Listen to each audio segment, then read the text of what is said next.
Good morning, everyone. Welcome to Delta Entertainment. I am your host, Liquor Kenobi. And before we get started, guys, please hit that like button. Please subscribe to my channel. Would appreciate that very, very much. All right, let's get into this.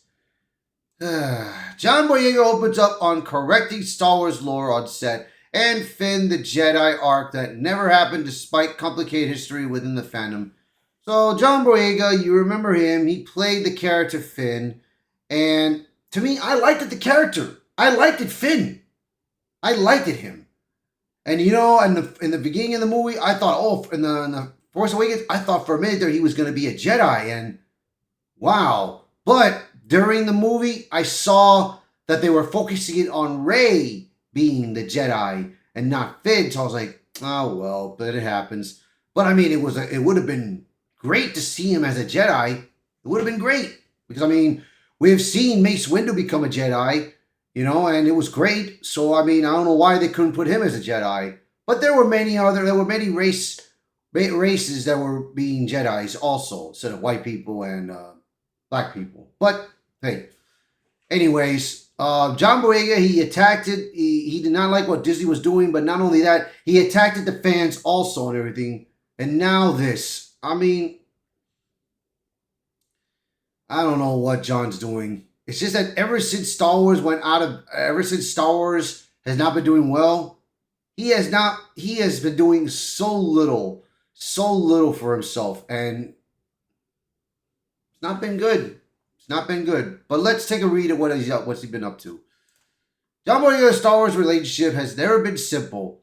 Over the past decade, the actor behind Finn has alternated between defending the franchise's lore, blasting Lucasfilm for creative missteps, and calling out the fandom for what he sees as resistance to diversity.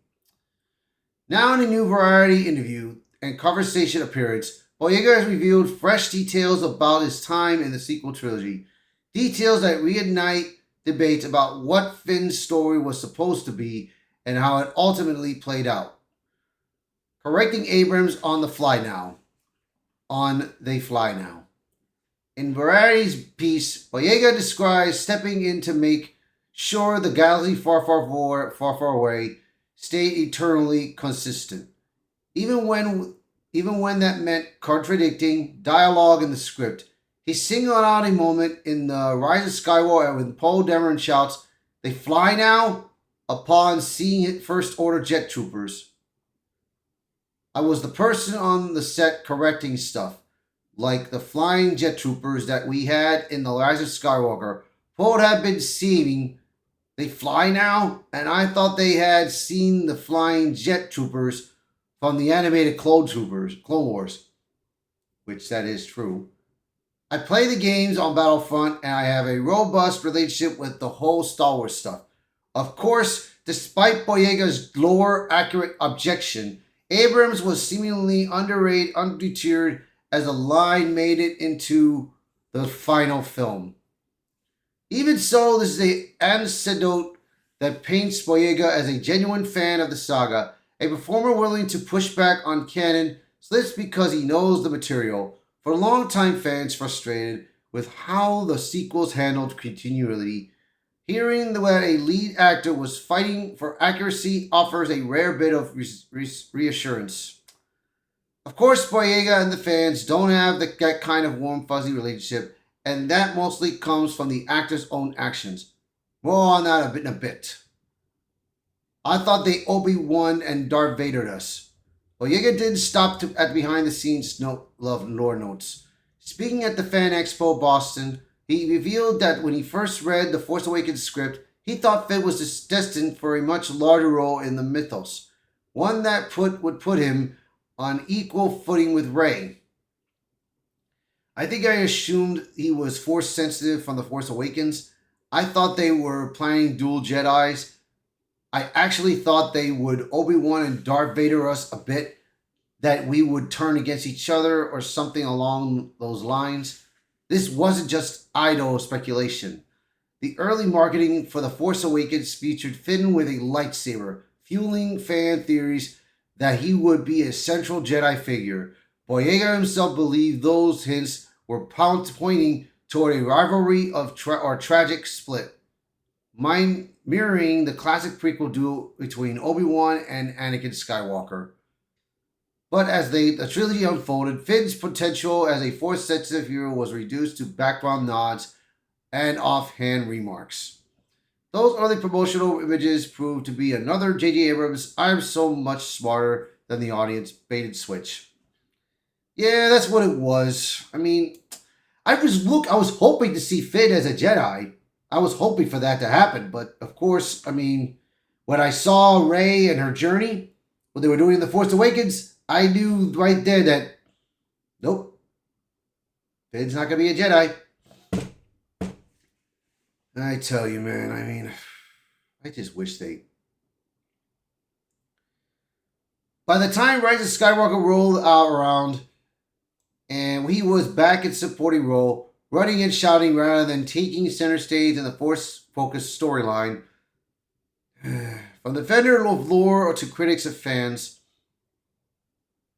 the juxtaposition between Boyega's on-set canon corrections and his public attacks on the fan base earlier this year is hard to ignore. In the Apple TV Plus documentary #1 on the call sheet, Black Leading Man in Hollywood, Boyega leveled sharp criticism of the Star Wars fandom. Star Wars always had the vibe of being in the most whitest elite space. It's a franchise that's so white that a black person existing in it was something. Yeah, I remember reading about this, Bo, and I mean, this is just so stupid, bro. I don't know what is going on. John Boyega did not have to say that part. He went on to mock rebetules that point to Lando Calrissian or Mace Windu as example of diversity. You could always tell it's something when some Star Wars fans tried to say, well, we had Lando Calrissian and Samuel Jackson. It's like telling me how many cookie chips are in the cookie dough. They just scattered that in there, bro.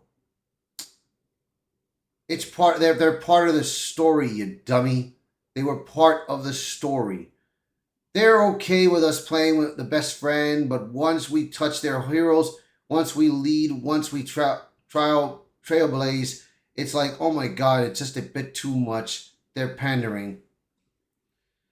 These comments, which that Park Place sparked a backlash among fans who saw them as painting the entire community with too broad a brush. For many, Boyega seemed to have shifted from the critiquing Lucasfilm creative direction to attacking the very audience that embraced him, at least initially. I mean, we had no problem. I had no problem with John Boyega, bro. I had no problem with the guy. But for him to go like that right now, for him to go like that, that's just beyond bull crap, man. That's beyond healing, dude. John Boyega should have never have said that, man. He should have been ashamed of himself. Past criticism of Lucasfilm. Of course, this isn't the first time Boyega has gone public with grievance about Star Wars. In 2020, interview with GQ, he called out Disney and Lucasfilm for sidelining Finn after promoting him as a central figure. Yeah, but you know, it's just that Boyega doesn't, he's just stopped acting dumb. What I would say to Disney is to not bring out a black character market them to be much more important in the franchise than they are. And they have been pushed to the side. It's not good. I'll say it straight up. The tension between defending the franchise lore, slamming the studio for narrative sidelining, and accusing fans of bias has defined Boyega's post-sequel trilogy commentary. When you put all of Boyega's public statements side by side, a yo-yo pattern emerges. In one moment, he's the insider fighting for canon accuracy, speaking the language of longtime fans who value Star Wars history. In another, he's the critic accusing portions of that same fandom of being unwelcoming to black leads. It's complicated dance on one hand. The Abrams correction story positions Boyega as a kind of lore ambassador, someone who gets it in a way that reassures disillusioned sequel trilogy skeptics. On the other, his documentary remarks remind some fans, that he sees major flaws in the culture surrounding Star Wars, what it means for Lucasfilm and Boyega, For Lucasfilm, Boyega's comments are another reminder of the lingering dissatisfaction around the sequel trilogy's character arcs. Finn was marketed as a lead, teased as a possible Jedi, and then parked in the background while Rey's story dominated that decision, alienated not just a vocal portion of the fan base, but also the actor himself.